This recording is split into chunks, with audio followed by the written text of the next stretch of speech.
A continuación veremos diferentes tipos de unidades de medida.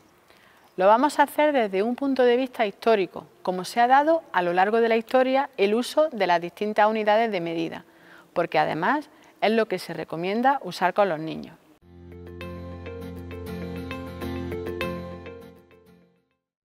Hay un periodo que se conoce como periodo antropométrico. En este caso se usan unas unidades de medida que tienen que ver con diferentes partes del cuerpo humano. Pueden ser brazos, pie, palmos, etc. Esto permite apreciar las primeras medidas que se conocen desde el punto de vista histórico.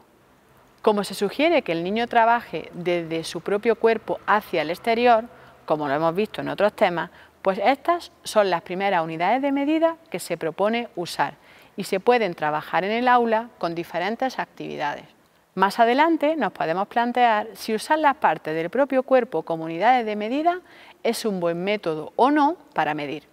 Desde el punto de vista histórico, nuestros antepasados empezaron a medir de esta manera por la necesidad que tenían de contar y de medir los objetos para poder vivir.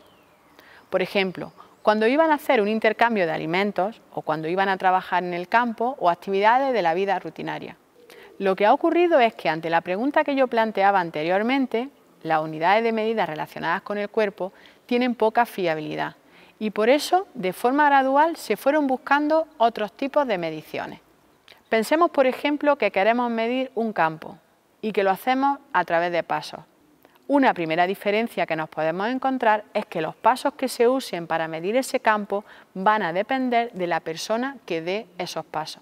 De la misma manera que si en la clase tenemos un grupo de niños de educación infantil y queremos medir mediante pasos o pies, pues dependiendo del paso o del pie, las medidas van a ser diferentes. Por ello, cuando usamos estas unidades de medida, las medidas no son fiables.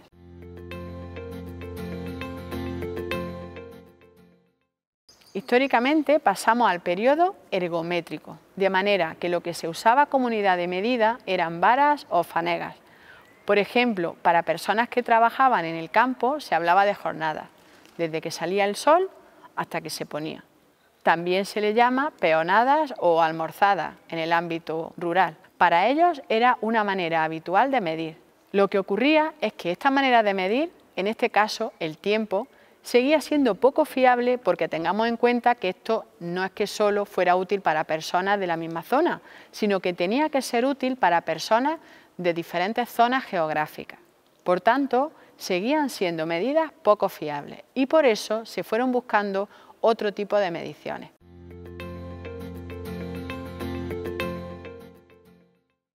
Finalmente, lo que se iba a buscar eran unidades de medida estandarizadas e inmutables, es decir, que no cambiaran dependiendo de quién las tomara. Así surgió el Sistema Internacional de Unidades, cuando en París, en 1960, se celebró la 11ª Conferencia General de Pesos y Medidas. En esa conferencia se establecieron las bases para un sistema universal de medidas unificado y coherente. Se basó principalmente en el sistema de metro, kilogramo y segundo. Se empezó por el metro a través de diferentes medidas que se tenían de la Tierra y luego se establecieron las demás. Solo como una primera aproximación, aunque estas unidades de medida no se suelen introducir en general en educación infantil, solo se introducen algunas de ellas, quiero mencionar en esta tabla cuáles fueron las magnitudes y unidades que se establecieron en este Sistema Internacional de Medidas. Para la longitud estaba el metro. Aquí en la columna de la derecha se recoge cuál es el símbolo. Para la masa, el kilogramo. Para el tiempo, el segundo. Y así con otras magnitudes que vemos aquí.